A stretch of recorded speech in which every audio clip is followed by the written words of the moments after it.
Every single leader knows that people leave bosses, not companies. Yet, when I ask them, did any staff leave because of you? They always answer, hell no. But the research from Gallup shows this cannot be true because 50% of people leave as a result of their direct boss. And there are 9 reasons why your best staff are thinking about leaving you. Number 1, you set impossible deadlines. Not only does this overwork your staff, but it also causes stress and can lead to burnout, which will make them resent you. As a leader, it's your job to set your staff up for success, and setting impossible deadlines, especially ones that require evening and weekend working, doesn't fall into this category.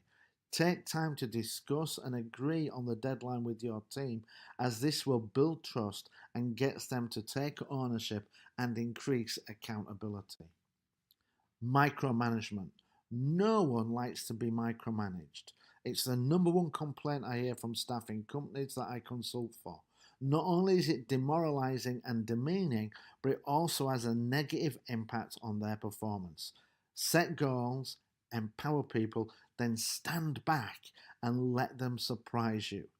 It's okay to check on performance and offer your support, but this should only be once or twice a week, not every 5 minutes. Pointless meetings. Time spent in meetings is lost productive time, especially if that meeting is just about information sharing or not relevant for the people attending. I had a boss who held 4-hour meetings every single week, and even if we had nothing to discuss, he would stick to the 4-hour time. He even refused to allow people to have cell phones or laptops, so we couldn't ever do any work in those meetings. People hated it.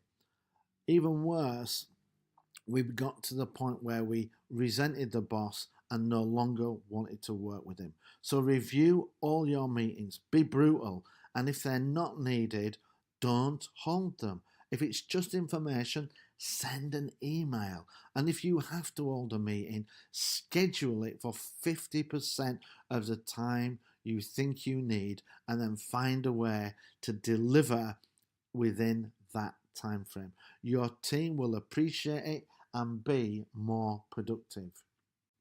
Poor communication.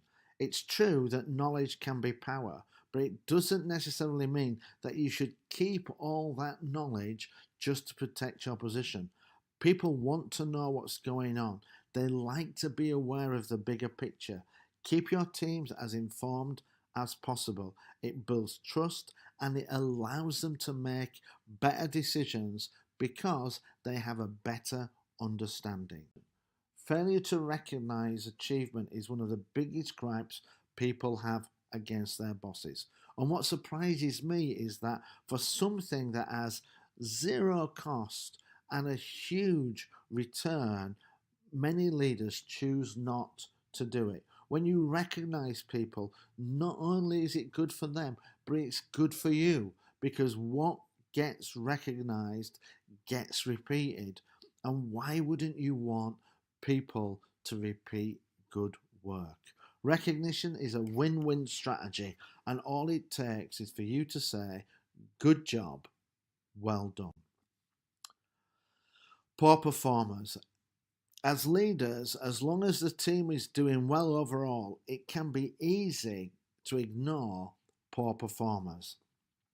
I get that it's no fun holding people accountable, but when you avoid doing this, it damages the morale of the rest of your team, as it's your best staff who have to pick up the slack. Now, they might be okay with it from time to time, but it cannot be the norm. You have to deal with low performers. That is your job.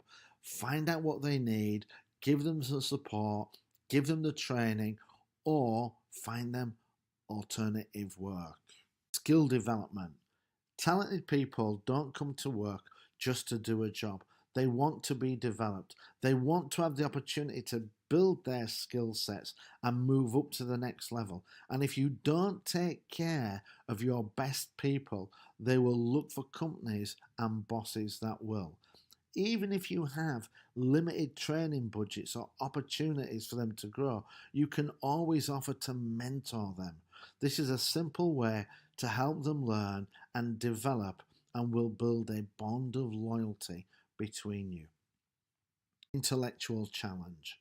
Too many leaders want to be the hero, but to achieve success on a bigger scale, you need to develop heroes. And one way to do that is to involve them and challenge them. You don't have to hand over 100% of the bigger task to them. You can ask them to think about it, to come back with ideas and suggestions. We need to make sure we don't overburden people, but pushing them and challenging them intellectually will help them grow and stop them from becoming bored. Your most talented people will often do extra hours for the chance to be involved in something intellectually challenging.